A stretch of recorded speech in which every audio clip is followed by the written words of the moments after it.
Here's the Astro Excel for the month ahead. I went over the first week of April yesterday. Coming down into the weekend here, we continue to bottom out right around the zero line from 4/6 till 4/8, around 8 a.m. before it starts to turn up from the 8th, and the green line peaks on the 9th at about 1600. We get a push back down to the 10th at 8 a.m. Push back up until 1700 on the 10th, pushing back down into the end of session on the 11th, and then a quick sharp push up around 1500 for about 5 hours to 2000. So late in the day,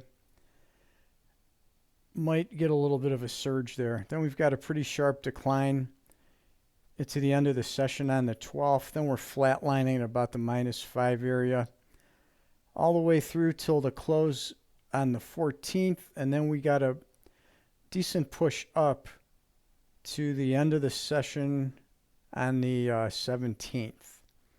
And then we are above the 10 line for the most part,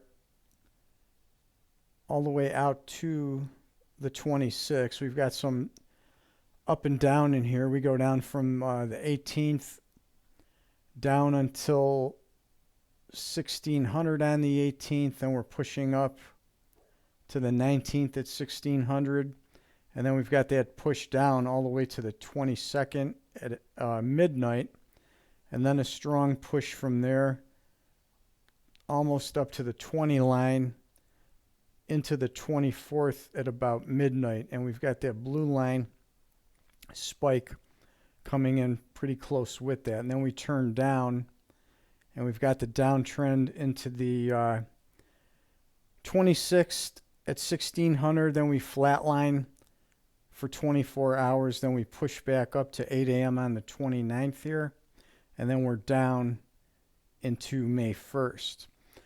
So that's the bigger picture for the month of April on the green line. I did the week for this week yesterday in the video, and I'll be back each week with the weekly look and a tighter look at the blue line.